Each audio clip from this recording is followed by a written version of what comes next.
All right, so last night we were going over splits and everything like that. And that's pretty much the main thing we focused on because I want you guys making the right reads. And this is why I'm going to go over examples as to why we want to read the screener before we read the man that's using the screen. So let me make sure the sound's not coming out of here. So he's setting the screen, right? If we're looking here, which is fine because he makes the pass fast enough, you can see, like, you've got your eyes on him. All three of them are right here, so you know where the ball's going, right? Of course, she doesn't take the shot when she was supposed to and everything like that, but let's go to the next one. All right, so here's the next one right here. So he ends up being the one to set the screen, and like I said, if we're watching him, we already know what's going on. Now she makes the right read, gets the ball there on time, he takes the shot, so on and so forth. All right, so looking at this next one right here, Fabian makes the wrong read. So if the screen's having to happen all the way over here, you've got to either backdoor, which in this case that's not ideal, or you got to curl, which would be perfect here. So Saez gets the ball there early enough. This is how early I want that ball there. But since he's not already curling, attacking, we don't take advantage of the 2v1 that we would have in this situation. Like, we would be in the 2v1. He would have to figure out who he wants to guard. Another perfect example of making the read on the screener, right? If we're watching the screener here, we already see all three guys are right here. He's going underneath. We know where it's at. That should have been a shot right there. He should have caught that ball ready to shoot, not whatever the heck Kenny's doing here. And just a quick reminder, this is a spread offense, right? Spread. I want everybody outside the three-point line. We're good here. He's getting out of there right now, so that's fine. But what's not okay is where Brandon is. Even when Fabian is at. Like, he's outside the three, but at least he goes back and everything. But him being inside here makes this help so easy. We don't want that. I need you out here. All right, here's an example of getting the ball there late. Like, if I'm reading here, everything like that, like right now, you want to keep that ball in your hand as much as possible instead of having to bring it back down. Because had you already passed it, because he was open the whole time, and you could read. If you're reading the screener, you can see all three of them right down here. If we get that ball up there ASAP, he would have already had the ball and would have been able to take advantage of how long he had. I still say that's an open shot. And if you're trying to be a college player, that's a three for you. Down here, it doesn't have to be a three-point shot for you. It's got to be up there if you want to be a college player. And then real quick, this is the difference between driving, attacking the basket as a point guard and attacking the basket as just the scorer.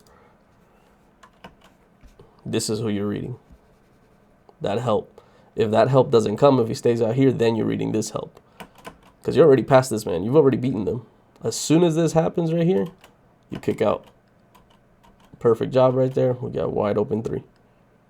And yes, in case you don't know already, this is wide open. This needs to be a regular wide open shot for you. If they're not already in your face, that should be wide open. It should feel wide open to you.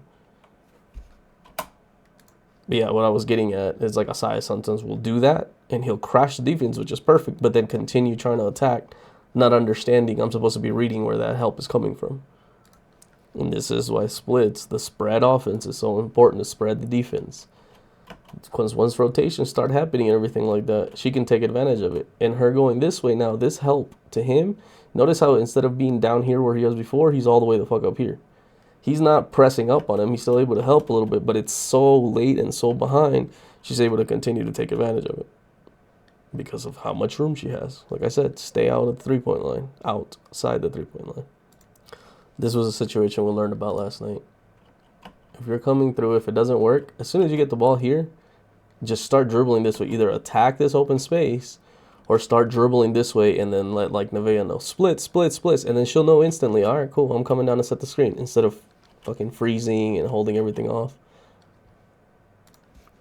Once again, driving as a point guard, and not as a freaking initial, like, you don't have to drive thinking I have to score. No, drive, and then if you make the read that the defense is where they're supposed to be, then kick it out. Like, she made that read early as hell too, watch. She go into it.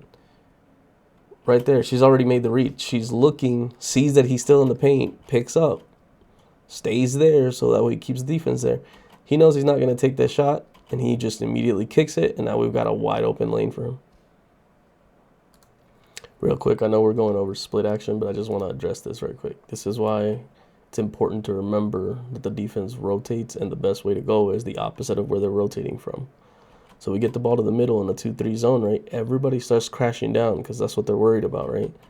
And look who's left wide open with everybody to their back to them and everything like that. Like we've got a man here who could close out easy. The pass just came through here, but he makes a good read out of the two. But I'm just saying, remember, rotations cause the defense to freaking give you openings, because that's what's wrong with the zone right here. Look, he's got his entire body turned and everything. So this is why I say we're going to be attacking from the opposite side. So if the ball comes from this side, we're going to be cutting from here, so on and so forth. And in this case, we were left with the wide open shot. So let's watch Kenny as he brings the defense to one side, and then switches, sees nothing's really happening here, and it instantly goes over here. That's perfect. And we get a wide open shot of it, because like I said, if we're seeing how they all get cluttered up, Fabian. So when you're working on your threes, this is a situation that you want to work on. This is why, like, how you practice your threes is so important, because you got to work on that coming off, catching it weird, and setting up and going straight into it. So work on that kind of receiving the balls not quite in rhythm, so on and so forth. Yeah, see this whole holding the ball, waiting forever. We can't have that. You got to make a decision right away. So she comes in, gets the ball there, should be shooting already. That's your range. Doesn't, hesitates, and then what? Why? Go back into it. Go. So in that situation, what we could do is, if we've made the mistake, we're not already shooting, look at Kenny and just start dribbling toward him and go split, split, split. And now Kenny is coming to do a splits with Brandon, just like we worked on yesterday. Here's why our spread offense is just so freaking deadly, right? Watch the weak side. Sorry. So watch the weak side over here. They're moving around. They're doing it, right? Even if it's not supposed to be ran that way, he gets out of there, right? Instead of staying where he normally would and coming all the way, he gets the fuck out of there. Because we have all this action going on, the defense on the backside stays busy. So with that happening, let's watch Asias as he takes advantage of it. So he gets the ball here. The shot's not there. Doesn't even dribble, right? Just gets his man just to sway his freaking body just enough. And now he's got this entire freaking open lane, because all the defenders on the help side are busy as shit. If you're bringing up the ball, you got to be able to keep your eyes out the whole time. Like, you're not really getting pressured here. Like, yeah, he's up there, but that's not real pressure. So you got to be able to identify this. Watch. We got 1, 2, 3, 4 defenders over here. And we know we're in spread. That means we have 2v1 on this side. So it's good. Go ahead and attack this, understanding somebody's open here.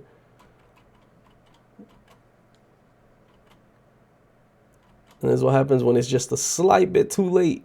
It just makes it a harder shot for him.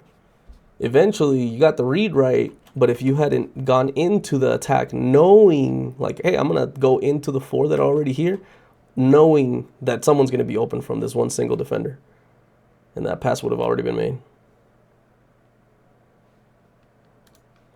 So Asias definitely has the best vision on the team, and even he misses this right here. Watch. Like, 1, 2 of our people, right? Nevaeh and Sebastian, 1 defender. But because he's busy staring at the person that's coming off the screen, doesn't stare at the screener, doesn't see what the hell's going on here. So it takes forever. Ball finally gets there. This time they've rotated. All right, let's look at another situation where we could have just gone straight into splits. So it's not there, right? We get the ball back right here. If you're not already attacking, just come straight into splits. Trust me, because everybody's got to rotate. Because look, we would have gotten a wide open shot. And then Fabian, I don't know where the hell he's going. He's got to come more this way. Not up here where his defender is at. Opposite of the defender to the screener, remember. So don't come here, come here. Like, it took you too long. Like, you should have been there already. Instead of curling it, you should have gone in a straight line. Bam, right there. And now you come using, like, to her back right here. But yeah, see, the defense crashed and everything, so we kick it out and all that. But we lost an entire possession because we didn't go straight into it like we should have. Instead of going straight into it right here, like, that's fine that you attacked. But what I'm saying is, like, we lost an opportunity here on this side. Like I said, once we've ran it enough, they're going to start overplaying it, and that's exactly what happens here. And what Kenny does, and Nevaeh sets a perfect screen for him as well. Now he's attacking her man because his man's behind. All right, but I already went over the 10 minutes and everything like that, so I want to keep going. But that's covering splits mainly. That's the main thing. I need you guys being able to get those reads.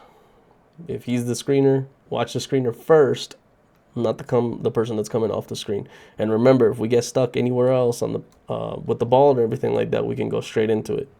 It doesn't matter if we're down here in the corner and we have the ball. If there's a person up here, we could look at them, start dribbling to them, and be like, you know, split, split, split. And now Kenny knows, okay, I'm gonna go set a split screen for Asias. So I come this way, he sets it, and now we've got it going on in the middle of the court.